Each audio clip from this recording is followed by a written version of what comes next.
Hello everyone, સ્વાગત છે આપ સૌનું ટાર્ગેટ જીપીએસસી યુટ્યુબ ચેનલમાં. હું હર્ષલ જૈન સર આપનું સ્વાગત કરું છું. મિત્રો, જો આપ લોકો આવનારી તલાટી, એસટીઆઈ, પોલીસ કોન્સ્ટેબલ, પીએસઆઈ અને જીપીએસસી ક્લાસ 1-2 વગેરે પરીક્ષાની તૈયારી કરી રહ્યા છો તો આપણું આ સેશન રોજ ઇમ્પોર્ટન્ટ તમારી માટે રોજ સાંજે 9:30 વાગે તમારે અમારી સાથે કનેક્ટ થઈને લાઈવ પ્રીમિયર તમારી માટે આવશે. જય શ્રી શ્યામ.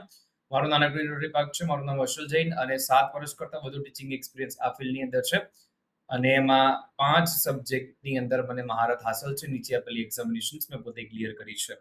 અમારી એપ્લિકેશન સરળ પાઠશાળા ડાઉનલોડ કરો, જ્યાં તમને ભાઈ કોઈ પણ પરીક્ષા માટેની તૈયારીના પેઇડ કોર્સ ફ્રીમાં મળી રહ્યા છે, પેઇડ ટેસ્ટ ફ્રીમાં મળી રહી છે, ટોટલી બધું જ ફ્રીમાં મળી રહ્યું છે. જીસીઆરટી, એનસીઆરટી, યુનિવર્સિટી રનની બોર્ડની ચોપડી છે અને સાર બધું જ તમને આપણી આ એપ્લિકેશનમાં મળી રહે છે. ફેનકોલ એપ્લિકેશન તમે ડાઉનલોડ કરો, ત્યાં તમે મને ફોલો કરી લો ટાર્ગેટ જીપીએસસી સર્ચ કરીને. અને ફેનકોલ એપ્લિકેશનની લિંક, સરળ પાઠશાળા એપ્લિકેશન લિંક અને ટેલિગ્રામ ચેનલ લિંક, આ 3 જગ્યાએ તમારે જોડી જવાનું છે. તો ફેનકોલ એપ્લિકેશનમાં તમે મને ફોલો કરશો, તમે મને મેસેજ ડ્રોપ કરશો, તો ત્યાં કોલ કરશો તો કોલ લાગી જશે, મિસ કોલ થઈ જશે. તમારે જે અનુકૂળતાનો ટાઈમ હું તમને આપી દઈશ કે ભાઈ હું આટલા સ્લોટમાં ફ્રી છું. તમારા જે પણ મૂંઝવણ હોય, ડાઉટ હોય, તમે મારી સાથે સોલ્વ કરી શકો છો, મને પૂછી શકો છો વિડીયો કોલની અંદર. એનો કોઈ ચાર્જ નથી, ફ્રી ઓફ કોસ્ટ છે. રાઈટ? તો તમે મહત્તમ મિત્રમાં લાભ લો. ડેલી રાત્રે 9:30 વાગે તમારી માટે થિયરી આવે છે. તમે લોકો એને ચૂકશો નહીં, અમારી સાથે કનેક્ટેડ રહેશો. ચલો, લાસ્ટમાં આપણે કંઈક સેવ ધર્મ વિશે વાત કરી રહ્યા હતા, ઘણી બધી ચર્ચા કરી ગયા હતા. અને સેવ ધર્મની અંદર છે તે આપણે 2 સંપ્રદાય ભણી ગયા, પાશુપત અને કાપાલિક સંપ્રદાય. લિંગાયત સંપ્રદાયથી આપણે કંઈક બાકી હતું. રાઈટ? સેવ ધર્મની અંદર જો લિંગાયત સંપ્રદાયની વાત કરવામાં આવે તો દક્ષિણ ભારતમાં પ્રચલિત હતો. આ સંપ્રદાયના ઉપાસક જંગમ કહેવાય. બરાબર? લિંગાયત સંપ્રદાયના જે ઉપાસક જે છે એને આપણે કયા નામથી ઓળખીશું? જંગમ નામથી ઓળખીશું. બસવ પુરાણમાં આ સંપ્રદાયના પ્રવર્તક અલ્લભ પ્રભુ અને તેમના શિષ્ય બસવને બતાવવામાં આવ્યા છે. આ સંપ્રદાય જાતિ વ્યવસ્થાનું ખંડન કરે છે અને સંપ્રદાયના લોકો શિવલિંગની ઉપાસના કરતા હતા. આ સંપ્રદાયને વીરશિવ સંપ્રદાય પણ કહેવામાં આવે છે. કયો સંપ્રદાય? લિંગાયત સંપ્રદાય.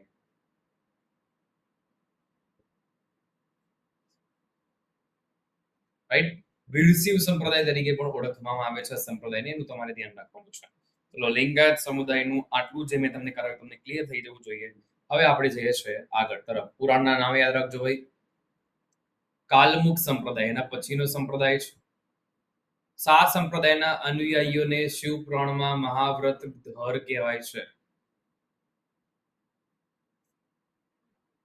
આ સંપ્રદાયનો ઉદય જે છે કર્ણાટકમાં થયો.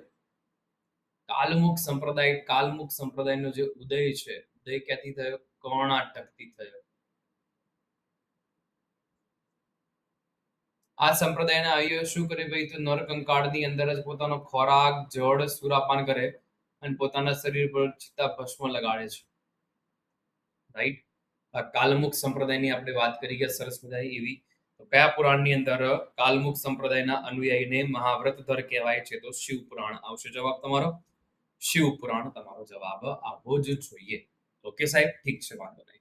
કાલમુખ સંપ્રદાય અહીંયા ડન છે. આપણને હવે કાશ્મીરી શૈવ સંપ્રદાય ઉપર આપણે જઈએ તો ભાઈ આ સંપ્રદાયના સંસ્થાપક હતા વસુગુપ્ત.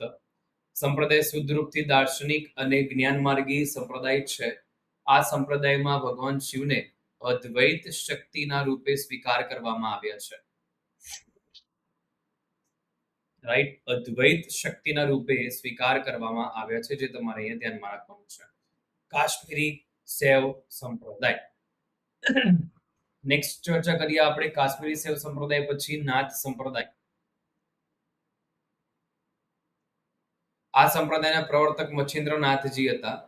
સંપ્રદાયનો ઉદ્ભવ 10મી સદીમાં થયો હતો. આ સંપ્રદાયનો વ્યાપક પ્રચાર પ્રસાર કર્યો બાબા ગોરખનાથના સમયમાં. અને ત્યાં સંપ્રદાય છે એ ભગવાન શિવને આદિનાથ તરીકે માને છે. આ સંપ્રદાય જે નવનાથોના દિવ્ય પુરુષના સ્વરૂપ છે. રાઈટ? તો ભાઈ નાથ સંપ્રદાય છે, પ્રવર્તક મચ્છિન્દ્રનાથ, 10મી સદીમાં ઉદ્ભવ થયો અને વ્યાપક પ્રચાર પ્રસાર છે બાબા ગોરખનાથની સમયગાળાની અંદર થયો હતો. આ સંપ્રદાય ભગવાન શિવને આદિનાથ તરીકે માને, નવનાથના દિવ્ય પુરુષ તરીકે છે. ઓકે, તો આપણે આ નાથ સંપ્રદાયની વાત કરી ગયા. હવે આપણે વાત કરીએ શાક્ત સંપ્રદાય. શાક્ત સંપ્રદાયની પ્રાચીનતા પ્રાગૈતિહાસિક કાળ સુધી જાય છે. ઋગ્વેદમાં 10મા મંડળમાં દેવી સૂક્ત જે છે,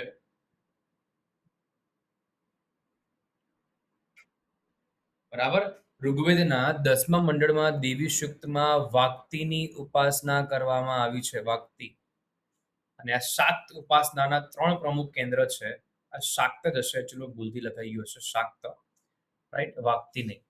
શાક્ત ઉપાસનાના 3 પ્રમુખ કેન્દ્રમાં કામાખ્યા, અસમ, કાશ્મીર અને કાંચી પ્રખ્યાત છે. શાક્ત સંપ્રદાયના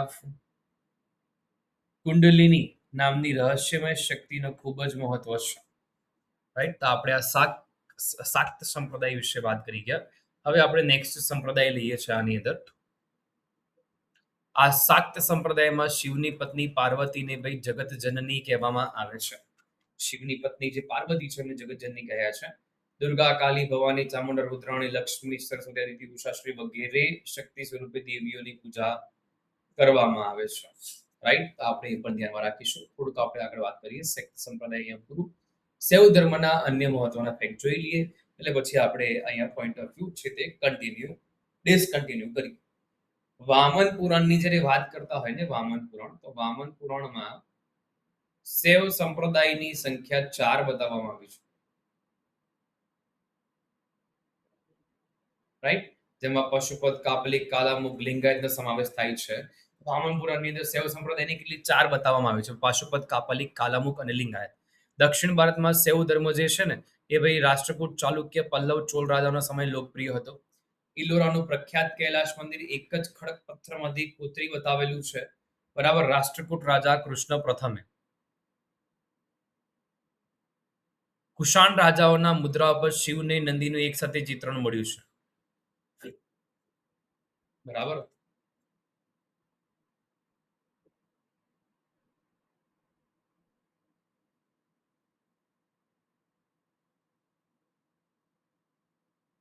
ચાલો ભાઈ, રેડી બધાને? આટલે સુધી ક્લિયર કટ. આ શૈવ ધર્મ છે એને આપણે વાત કરી ગયા, ડિસ્કસ કરી ગયા. ડન? ઓકે. ચોલ શાસક રાજરાજ પ્રથમ જે છે એને થંજાવુરમાં પ્રખ્યાત રાજરાજેશ્વર શિવ મંદિર બંધાવ્યું, જેને બૃહદીશ્વર મંદિરના નામથી પણ ઓળખવામાં આવે છે, રાઈટ. અને મહાકવિ કાલિદાસ શિવ ભક્ત હતા અને શિવલિંગની પૂજા ગુપ્ત કાળમાં સૌથી વધારે પ્રચલિત બની. કેની પૂજા પ્રચલિત બની ભાઈ? શિવલિંગની પૂજા છે તે ગુપ્ત કાળની અંદરથી પ્રચલિત બની ગઈ, રાઈટ. બૃહદેશ્વર મહાદેવ મંદિર રાજરાજ પ્રથમ છે. શૈવ ધર્મના 12 મુખ્ય જ્યોતિર્લિંગ છે, બરાબર. સોમનાથ ગુજરાત, નાગેશ્વર મલ્લિકાર્જુન, મહાકાલેશ્વર મધ્યપ્રદેશ, ઓમકારેશ્વર વૈદ્યનાથ, ભીમાશંકર રામેશ્વરમ, વિશ્વનાથ, ત્ર્યંબકેશ્વરમ, કેદારેશ્વર, દુષ્મેશ્વર મહાદેવ. આ 12 જ્યોતિર્લિંગ છે તે મુખ્ય છે, જેના સ્થળ સાથે તમારે ધ્યાનમાં રાખવા પડશે, કારણ કે એક્ઝામમાં ગમે તે પૂછી શકે. વૈષ્ણવ ધર્મ છે એની ચર્ચા આપણે નેક્સ્ટ ક્લાસમાં કરીશું. આઈ હોપ તમને બધાને ક્લિયર હશે એવી આશા રાખું છું, બરાબર. શૈવ ધર્મ છે આપણે અહીંયા કમ્પ્લીટલી પૂર્ણ થાય છે. મળીએ નેક્સ્ટ ક્લાસમાં. જય હિન્દ, જય ભારત, જય જય ગરવી ગુજરાત. Take care, bye. મળીએ નેક્સ્ટ ક્લાસમાં. જય શ્રી શ્યામ, ખાટુ શ્યામ બાબાની જય. રાઈટ, મળીએ નેક્સ્ટ ક્લાસમાં. જય હિન્દ, જય ભારત, જય જય ગરવી ગુજરાત. Take care, by.